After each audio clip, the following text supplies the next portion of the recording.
passé, et on est passé à 10 000 places qui sont allouées, n'est-ce pas, à la Côte d'Ivoire. Donc, vous êtes très content, vous en êtes fiers, et ça veut dire que c'est le travail abattu qui a été payé, qui a été reconnu. Alors, le montant de cette année, le coût du Hajj, c'est combien? Bon, en général, et puis ensuite chez vous.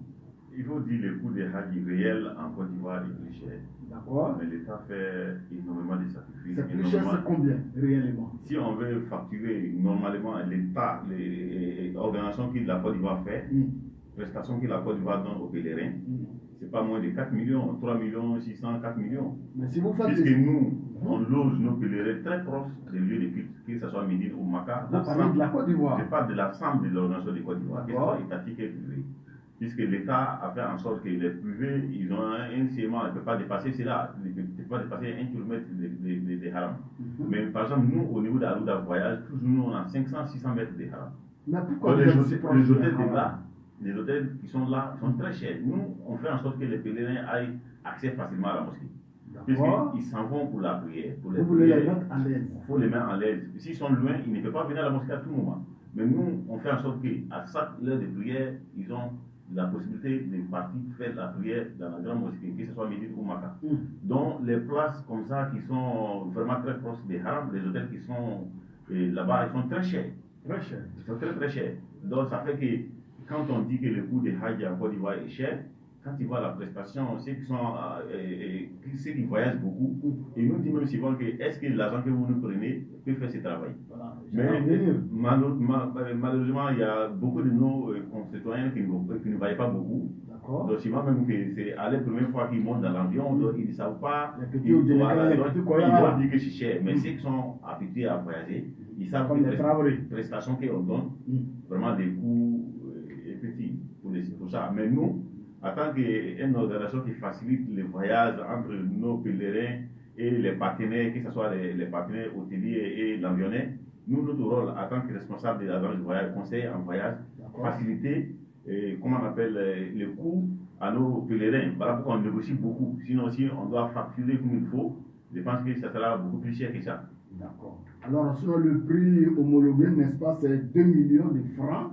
Voilà. Et puis, outre les autres dépenses annexes qui font un montant de 161 000, donc un coût global, n'est-ce pas, de 2 161 000.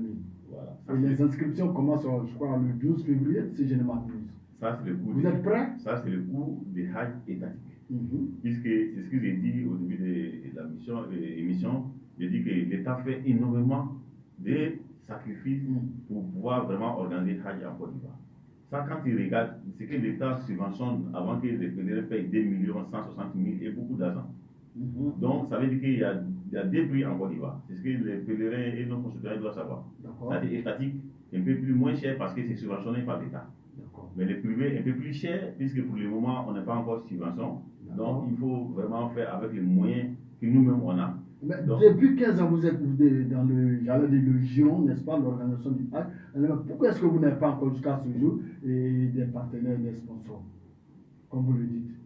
Nous, c'est ce que je vous ai dit, nous, on a des partenaires, évidemment, on a des partenaires. À Alouda Voyage, des partenaires, notamment on a des partenaires des compagnies aériennes, on a des partenaires qui sont dans le domaine de l'hôtelier, que ce soit Médine, Maka. Qui sont crédibles, qui sont très crédibles. Vous vous occupez bien, n'est-ce pas, de vos pèlerins, c'est ça? Très crédibles. Voilà pourquoi nous, au niveau d'Alouda Voyage, quand on prend des engagements, on fait des promesses, on fait des offres, on respecte tous nos promesses. Puisque si tu n'as pas de partenaires crédibles, souvent des engagements que tu prends et que les partenaires ne respectent pas, en retour tu ne peux pas respecter tes engagements. Mais nous, au niveau d'Alouda Voyage, par rapport à l'expérience que tu as dit, voilà, par rapport à qu'on est dans le milieu il y a longtemps et nos relations nous amènent aujourd'hui à avoir des partenaires fiables dans tous les domaines. Voilà pourquoi, Inch'Allah, tous les agents privés font ce qu'ils peuvent faire, mais au niveau d'Alouda Voyage, je pense que nous, aujourd'hui, ce n'est pas pour vraiment vanter. Mais alhamdoulilah, nos pèlerins, ils disent que notre travail est bien. D'accord. Vous n'allez pas vous vanter, mais vous pouvez faire votre petit malin. Mais le non-respect des engagements pris, nous allons y revenir tout à l'heure parce que vous êtes accusés, et pas vous principalement, mais vous tous. Mais alors, les inscriptions, j'ai dit tantôt, commencent le 12 février 2020. Est-ce que vous avez commencé ou bien est-ce que vous êtes prêt si vous ne l'avez pas encore fait? Oui, alhamdulillah. Officiellement, les instructions commencent les 12. C'est-à-dire l'hôpital, l'étape de l'hôpital va commencer les 10 l'année prochaine. C'est-à-dire les visites médicales pour avoir cette cas d'aptitude. Ensuite, les 12, et les instructions vont commencer au niveau des trésors. Mais nous, au niveau de Alouda Voyage, c'est une agence privée. Depuis qu'on est quitté à la Mecque, on s'est mis déjà à la tâche pour pouvoir déjà anticiper sur beaucoup de choses. Aujourd'hui, nous sommes déjà prêts à accueillir tous les pèlerins qui souhaiteraient faire des voyages avec Alouda Voyage. On est prêt à les recevoir dès maintenant. Alors, avant même de les accompagner, il y a une équipe qui est là pour les accompagner, pour faire tous ces visites médicales, passeports. D'accord, on va aller terre à terre. Moi, je ne suis pas encore allé à la Mecque, par la grâce de Dieu, mais bientôt je vais aller.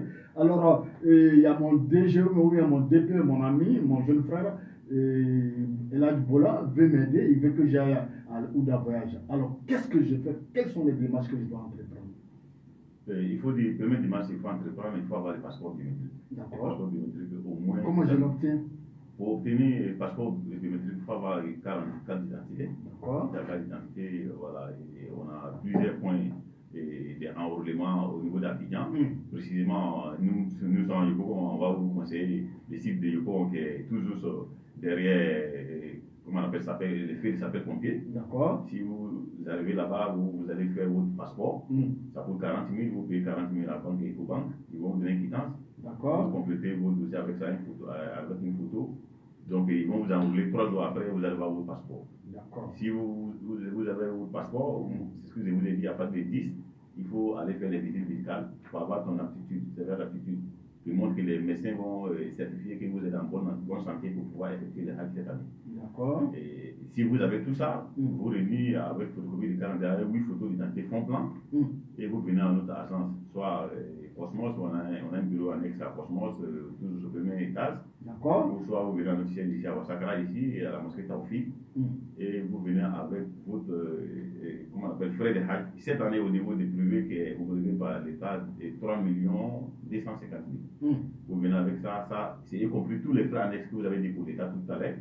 Les frais annexes qui concernent les moutons, les frais de visa, assurance, voyage, uniforme, tous les kits, tout qui accompagne les Hajj, y compris dans le coût de 3 250 000. Si vous venez avec ça, on peut dire, à partir de cela, vous faites partie des comment on appelle, contingents privés de voyage cette année. D'accord. Alors très bien, merci. C'est le parcours pour que je puisse voyager avec un Ouda Voyage. Alors très rapidement, il y a Imam Bakayoko depuis Niango, n'est-ce pas, qui vous salue. Il dit, je salue très bien mon collègue que je connais très bien. Voilà, il te salue, il dit, bonne émission. Imam Diarra, depuis à Bobo, à Dja Sissoko, Niango Malik qui vous connaissent. Alors Oussaz, c'est vrai, je suis maintenant, j'ai été candidat, je suis chez vous, j'ai été enrôlé, je dois voyager avec vous. Alors on arrive là-bas parce que c'est vous tous. Et vous allez me laisser pour compte. Une fois arrivé à la Mecque, vous nous laissez, vous ne vous occupez pas de nous. Bon, sur ce plan, c'est ce que les gens disent beaucoup, mais il faut dire que les privés, de façon générale, ne peuvent pas faire n'importe quoi. D'accord. Puisque l'État est là-dessus. L'État envoie des gens pour nous contrôler. Quand même, certaines agences privées ont été sanctionnées. Il y a des agents qui sont conscients de cela. Mais il faut dire ce que j'ai dit, au niveau de l'organisation, chacun n'est pas la même chose, chacun n'est pas même responsabilité. C'est-à-dire, chacun n'a pas une idée de responsabilité. D'accord. Donc nous, au niveau d'Alouda Voyage, de façon spécifique, nous, on ne s'amuse pas avec les pèlerins. Puisque nous-mêmes, nos objectifs pour organiser les Hajj n'est pas lié forcément à cause de l'argent. Ce n'est pas l'argent. Premier objectif de Alouda Voyage, pour être sincère avec vous, en fondant ces agences de voyage, c'est pour aider nos concitoyens, nos parents, nos fidèles à aller accomplir les Hajj, qui est le 5e pilier de l'islam, dans toute sérénité et bien accompli, comme le prophète Mohammed sallam le réclame, a dit des faits. Parce que Rasul sallam nous dit, c'est-à-dire il faut faire le pèlerinage comme moi-même j'ai fait. Quand le pèlerinage, le seul pèlerinage qu'il a fait dans sa vie, il a fait appel à tous les musulmans à ce moment au monde, qui étaient musulmans, pour faire les Hajj avec près de 100 000 pèlerins à ce moment. Quand il imagine à ce moment, le nombre de musulmans n'était pas beaucoup. Il a effectué les Hajj avec 100 000 pèlerins environ, et qu'il a fait tous les rites en les montrant un à un pour dire que c'est comme ça que les Hajj doivent se faire. Donc nous, au niveau de Alouda Voyage, puisque je vous ai dit, on a un encadrement très strict, très bon, un religieux qui est très formé et qui est conscient que si je m'amuse à faire mal le pèlerinage de ces pèlerins, j'ai un compte rendu d'abord envers Allah, ensuite nos autorités qui nous ont confié, comment on appelle, une partie de leurs concitoyens pour les envoyer. Donc pour cela, Alouda Voya a pris toutes les mesures. D'abord au niveau des Abidjan. Une fois que tu es inscrit, il y a une formation qui est là. On va te faire former d'abord pour te montrer comment on fait les pèlerinages, comment on doit faire les voyages. Les conseils. Donc nous sommes vous formez les pèlerins et vous-même vos encadreurs. Oui, bien sûr. Et depuis on est quitté à la Mecque, ça fait environ 3 mois qu'on fait plusieurs fois les réunions, souvent les réunions. Mais est-ce que vous, je reviens encore, vos encadreurs n'abandonnent pas, parce que voilà, les pèlerins là-bas, vous êtes en train de dire que vous n'êtes pas avide, vous n'êtes pas friand d'argent, votre but ce n'est pas forcément l'argent, alors qu'on ne va pas vous croire, chers frères. Oui, c'est difficile, mais il y a des exemples que les pèlerins savent. L'année passée, par exemple, on a eu un peu de soucis de retard des visas, des visas. D'accord. Ça fait que les premiers billets d'avion que vous avez payés, tout propre, il n'y avait pas place dessus. Ils ont raté les vols. Donc il n'y avait plus de place sur les vols pour les faire partie. D'accord. Tellement au niveau d'Alouda Voya, on a un souci pour moi des pèlerins. On ne regarde pas, comme je vous ai dit. Il y a des pèlerins que je les ai mis dans business class, puisque c'est les seules places qui restaient pour pouvoir faire partie des pèlerins. J'ai dit, mais mes pèlerins, on va pas les c'est vous qui perdez. On a perdu beaucoup d'argent. Mais on a préféré ça par rapport à notre crédibilité. Voilà, notre crédibilité, et puis devant Allah, puisque les pèlerins ne sont pas n'importe qui devant Allah. Ils sont les autres Allah, il faut les respecter. En retour, les bénédictions et les droits que les pèlerins vont te faire, c'est plus que de l'argent. Non, au niveau d'Alouda Voya, on est très conscient de cela. On va vous croire sur parole en tant que. Voilà, parce que de manière générale, on pense que. On remarque, sinon on voit que les pèlerins sont comme de la viande, des bœufs, d'aucuns diraient de la viande d'éléphant. Chacun vient avec son couteau qui est tranchant, qui coupe, qui s'en va. Mais à l'Alouda Voyage, ce n'est pas le cas. Vous respectez vos engagements, vous respectez vos pèlerins, c'est ça? Oui, alhamdulillah, c'est ce que je vous ai dit. Bon, les gens parlent beaucoup, mais je ne pense pas que c'est comme ça, même au niveau des autres agences. Mais plus précisément, à Alouda Voyage, je vous dis avec beaucoup de sincérité, au niveau de Alouda Voyage, je ne dis pas que si on a l'argent, personne ne va refuser l'argent. Si on a l'argent, après qu'on va refuser, je ne dis pas cela. Mais d'abord, l'objectif premier, c'est pour mettre vraiment en l'aise les pèlerins. Faire en sorte que les pèlerins font très bien les pèlerinages. Les plus en salle au niveau d'Alouda Voyage, vraiment beaucoup à l'hôtel. C'est que l'État nous demande, nous aussi, on va au-delà de ça. D'accord. Très rapidement, dire merci à Salif Traoré qui nous suit, qui salue l'imam. Voilà, notre invité. Oustaz Mamadou Bayo, merci à toi. Voilà, on ne va pas citer tout le monde. Alors, très rapidement, Oustaz, voilà, que tu reviens très rapidement et tu résumes très rapidement en malinqué ce que nous avons dit, Inch'Allah. Alhamdulillah, an balimakɛ ka ɲininkali kɛ ko agence privée u ka hiji ko mɔgɔw b'o critiquer ko u la wari ko ka bon n'o taa ni hijidenw ye u bɛ hijidenw fili maka o tɛ kikiw la bon a ka ɲininkali caman bɔra o kan an k'a fɔ ko organisation bɛ ɲa ma Côte d'Ivoire bi agence tɛ se ka tulon kɛ mais o n'a ɲɔgɔnna o n'a bɛɛ i ka dɔn organisation ka gɛlɛn bɛɛ ka organisation fanga tɛ kelen ye dɔw bɛ se ka to organisation na défaut b'o sɔrɔ u bɛ déborder o n'a ɲɔgɔnna o bɛ kɛra comme an b'a yira cogo min na agence dɔw bɛ sanctionner. Mais précisément, Alouda Voyage, on connaît, alhamdoulilah, ni qu'à plaire, on veut aider l'État va encadrer, me demander, on va au-delà de ça.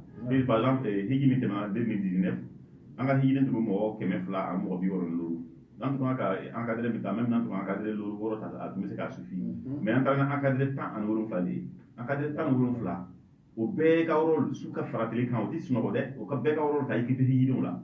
Quand équipe Higi là, o la hiji kɛ cogoya la d'abord depuis u ka arrivé à l'aéroport n'o sera aéroport la équipe dɔw bɛ yen k'o kunbɛn u bɛ kan ta ɲɛma ka taa hôtel la ka équipe la n'o sera hôtel kɔnɔ k'o loger ko bɛrɛbɛrɛ la ka ban k'o bisira ka taa umra kɛ cogo yira la ou bien au niveau de Madina ko yɔrɔ ziyara kɛ n'o ye ka misiri yira u la ka équipe ko la min vraiment dana sira tuma dɔ la yɛrɛ an bɛ ko dɔw kɛ hijidenw ye o ye tan ka yɔrɔ ye tuma dɔ la an ka cadre bɛ hijidenw yɛrɛ bisira hali u ka saniw an'u ka commission dɔw la du kɔnɔ u dɔw tan ka yɔrɔ ye mais an bɛ taa au-delà de ce qui est demandé parce que Alouda Voyage an fɛ an ka objectif ye min ye vraiment mɔgɔ mɔgɔ bɛna yɛrɛ confier an na parce que hejiden n'a nana ka yɛrɛ confier la d'abord a dɔw bɛ yen o tɛ o ma deli base la ka bɔ Côte d'Ivoire kɔnɔ ka taa fo Arabie Saoudite a ka jan voilà mɔgɔ dɔw bɛ ma deli base la et puis o tɛ jamana u bɛ taa jamana min na o t'a kumakan mɛn Donc, il faut élever l'équipe là, il y a au demain, Kouchamana, donc en cadre, alhamdoulilah, Marafo, à l'ouda voyage en cadre comme l'équipe là, Hidinouna,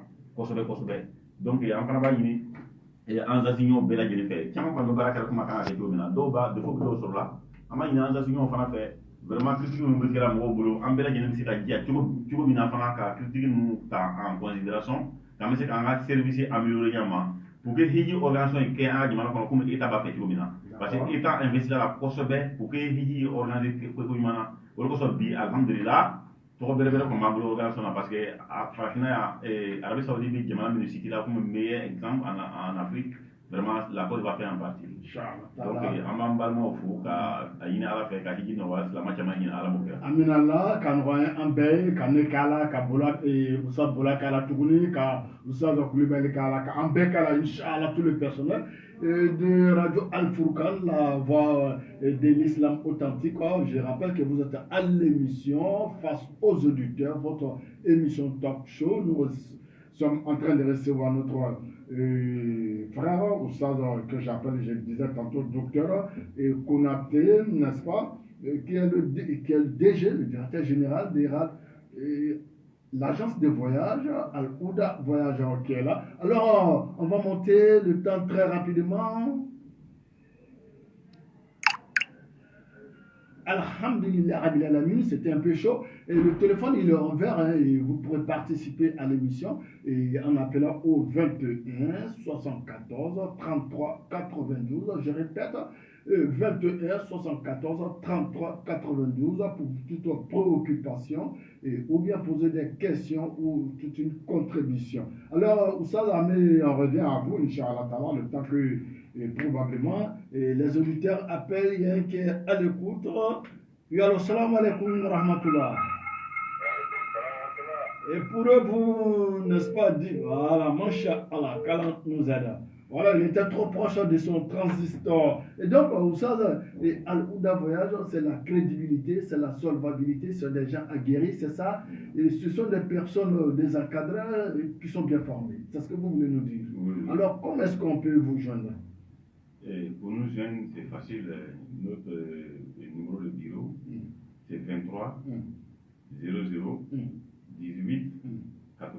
D'accord. Le portable, on est joignable sur 08 D'accord. 15 85 57. 57. Et on appelle et puis voilà. Pour tout renseignement, vous pouvez appeler, on va nous les secrétaires, on va nous donner toutes les informations. Et puis on est ouvert dès maintenant pour recevoir tous les candidats qui veulent partir à la Mecque cette année, que ce soit Oumra et Hajj. Je vous dis que c'est une agence de voyage IATA, voilà, qui n'a pas intermédiaire entre nous et les compagnies. On a accès à toutes les compagnies du monde pour les billetteries. Et puis voilà, on organise Oumra, on a pour Oumra. On fait visa de Oumra déjà ici dans le bureau ici. Et on est agréé par l'État, par l'organisation des Hajj. Voilà. Alors, avec vous, très rapidement, quelle est la durée, n'est-ce pas, de séjour, j'allais dire, le séjour Hajj avec vous à la Ouda Voyage? Ok, les durées avec nous au niveau de la Ouda Voyage, il y a des dates. D'accord. Voilà, il y a des dates puisque nous, on fait des standards. Les standards, ça veut dire que voilà, c'est que l'État qui fait, beaucoup d'hommes, c'est ce que les gens font. Ça fait environ un mois. Maintenant, les personnalités qui n'ont pas beaucoup de temps, qui ne peuvent pas durer là-bas, c'est là on a prévu pour 2 semaines voilà, pour les Hajj. Parce que les Hajj même, tous les Hajj même, ça se passe dans 6 jours. Dans 6 jours. Dans 6 jours, les Hajj, tous les rites des Hajj se fait dans 6 jours. D'accord. Donc pour les personnalités qui n'ont pas assez de temps, au lieu d'aller les faire durer là-bas, nous on fait pour 2 semaines. Mais est-ce qu'ils vont au-delà de 6 jours? Quel est le but de rester là-bas? Bon, tu sais, pour prier à la mosquée, il y a beaucoup de mérites. D'accord. Un seul prière à la mosquée, à la Mecque, ça fait 100 000 mérites. À la Mecque, je dis bien à la Mecque. 100 000. 100 000 mérites. Ah, on se le va atteindre. Médine, ça fait 1000 mérites. Là, donc les gens qui ont le temps, si tu fais un mois, ou plus qu'un mois même là-bas, tu vas beaucoup prier à la mosquée. Tout à fait, tu vas avoir des enseignements de bénédiction comme tu le dis. Alors le téléphone est ouvert et je vous dis, vous pourrez participer à l'émission en nous appelant au 21 74 33 92. Et Neredjour Srada, elle est là, comme on le dit. Alors, avec ce sur le 21 74 33 92. Alors, de l'autre côté de la vitrine, c'est mon frère, mon grand frère, Koulibaly Moustapha, que je salue au passage, Inch'Allah, et tous les fidèles auditeurs de la radio et de la meilleure de fréquence et la voix de l'islam authentique, chers frères. Alors, ça, on revient encore. Donc, vous êtes, je répète que vous êtes solvant, vous êtes crédible. Alors, les dossiers à fournir très rapidement, vous aviez dit, entre autres, le passeport ivoirien. Oui. Pourquoi ivoirien? Est-ce que cela veut dire que, est-ce que le Ghanéen que je suis, ou bien le Chinois que je suis, le Malien que je suis, je ne peux pas venir voyager avec vous, avec mon passeport? Bon, il faut dire, ça fait quelques années maintenant, l'Arabie Saoudite a pris des mesures où chaque pays doit faire convoyer ses concitoyens. D'accord. Puisque tous les pays sont représentés. C'est-à-dire, quand tu arrives à la mer, il y a tous les pays qui sont les bureaux. Dès que vous arrivez à l'aéroport, on prend les passeports pour aller dans vos bureaux respectifs. Donc, quand nous on prend les étrangers comme ça, arriver là-bas, l'organisation fatigue les Saoudiens. Puisqu'il faut dire qu'il y a des millions qui viennent à travers le monde. Donc, pour faciliter l'organisation, ils ont fait en sorte que tous les pays organisent au niveau de son pays. À ce moment, la Côte d'Ivoire, les autorités ont pris des mesures. Sinon, quelques années avant, on prenait même les étrangers. Donc, les autorités ont décidé cette fois maintenant pour respecter les principes saoudiens et qu'on se limite seulement que les passeports, on prend seulement que les nationaux. Donc, parce que les autres aussi, ils ont les quotas.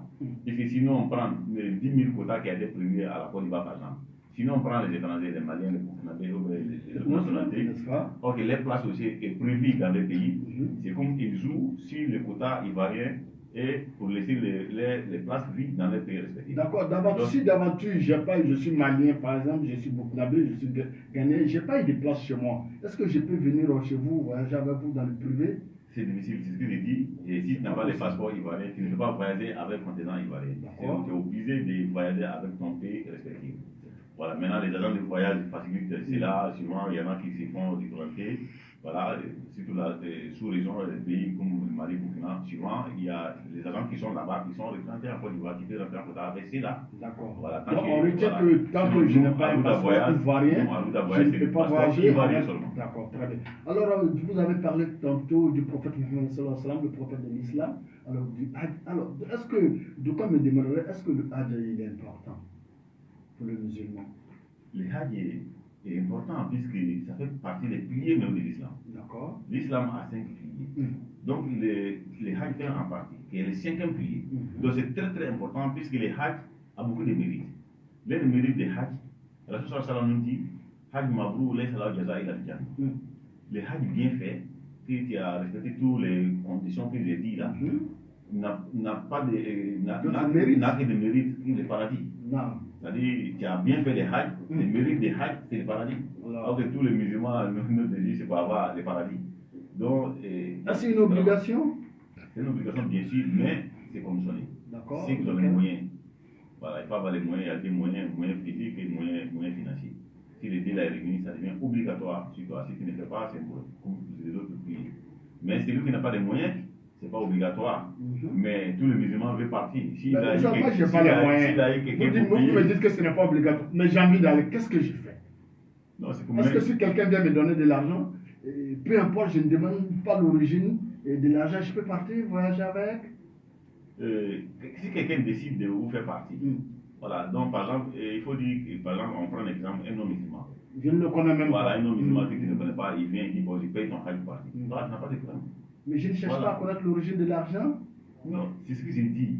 Si un non-musulman, puisque quand tu regardes, même nos pèlerins, quand on fait partie beaucoup, c'est que le font partie, il y a beaucoup qui ne sont pas musulmans. Moi, c'est un témoin de cela, les gens viennent payer les Hajj, les sang, mais lui, il vient payer. S'il a payé, ça peut se faire. Voilà, mais c'est à toi maintenant.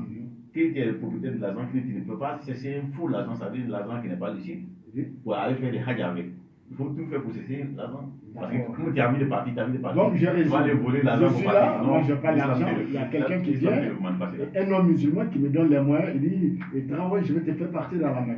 Il n'y a pas de problème. Je ne cherche pas l'origine de l'argent. Bon, ok, le premier. Un autre cas, si d'aventure je connais ce dernier qui veut m'aider, mais il a un dépôt de boissons, il vend de l'alcool, il vient et me donne l'argent, il dit, je vais te faire partir dans la main, tiens tes 5 millions. Qu'est-ce que je fais? Bon, la question là, si toi-même, d'abord, tu vois que ce qu'il fait n'est pas bon directement. Moi, je ne sais pas. Voilà, non, tu as dit, quand tu dis que quelqu'un a un dépôt de boissons, je me mets dans la. Mais il est dans le dépôt de boissons, là, il est quoi? Il est musulman, mais il n'est pas non musulman. Il est non musulman. Voilà, non musulman, c'est ce que je dis. Non musulman, quand il était fait au niveau de. À ce moment, il n'était pas musulman. Il ne sait même pas les principes islamiques. Il devient musulman après. Le musulman dit l'argent qu'il a eu dans vendre de l'alcool là, il va arrêter de vendre, puisqu'il est devenu musulman maintenant. Mais l'argent qu'il a eu par avant, l'islam ne met pas. L'islam ne remet pas en cause, c'est l'argent. Mais par contre, si c'est un musulman qui est en train de vendre alcool, toi-même sais bien qu'il est musulman. Vous avez répondu là-bas. Voilà. La question, je répète, vous ne l'avez pas encore répondu.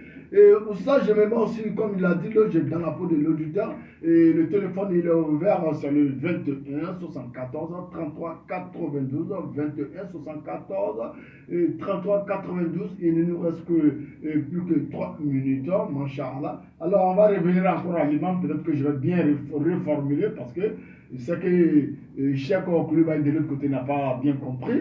Voilà. Le premier cas, nous l'avons compris, il n'y a pas de problème. Il n'est pas musulman.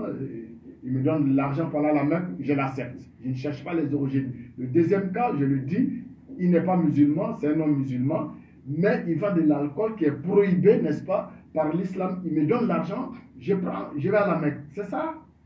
Oui, c'est bien dit. Mais lui n'est pas mérite. Lui ne gagne pas mérite, hein, puisque le non-musulman déjà, ce qu'il fait comme des biens, alors nous le compensons ici. Bien, d'accord. Voilà. Donc, mais si c'est un musulman par contre, c'est là, le troisième cas, tu ne peux pas accepter, puisque l'islam nous interdit de s'encourager à faire des mauvaises choses. Voilà, on doit s'encourager de faire du bien, on ne doit pas s'encourager de faire de mauvaises choses. Celui-là, il faut refuser carrément, il ne peut pas se faire. Puisqu'en acceptant, lui pense qu'il va faire de mauvaises choses, il dit en retour faire du bien avec. Donc, on ne peut pas te conseiller d'accepter ça. D'accord. En résumé, Imam, quel conseil recommandations vous pouvez donner à vos collègues, à vos pèlerins et surtout aussi à vos encadreurs? Bon, nos collègues, les conseils qu'on peut donner, nous donne nous-mêmes à ces conseils-là, puis on donne à tous nos collègues de vraiment faire attention, de tout faire vraiment au niveau de l'organisation des Hajj, puisque la Côte d'Ivoire aujourd'hui, tout ce qui est l'image de l'État ne s'amène pas avec, que ce soit la Côte d'Ivoire que les autres pays. Donc les Hajj fait en partie, puisque c'est tous les pays du monde qui viennent à la Mecque. Donc la Côte d'Ivoire aussi veut que ces représentants qui vont à la Mecque soient bien vus. Donc quand vous convoyez des concitoyens ivoiriens, donc l'État ne vous laisse pas comme ça, il vous regarde. Donc ça nous maintenant de bien faire, puisqu'on a un cahier de charges qu'on est soumis à cela. Donc après on fait des évaluations. Donc c'est à nous de tout faire pour respecter les cahiers de charges, pour pouvoir vraiment bien organiser les Hajj et bien s'équiper de nos pèlerins, vraiment de les encadrer bien, de s'équiper bien des logements, au niveau de manger, au niveau de leur encadrement religieux.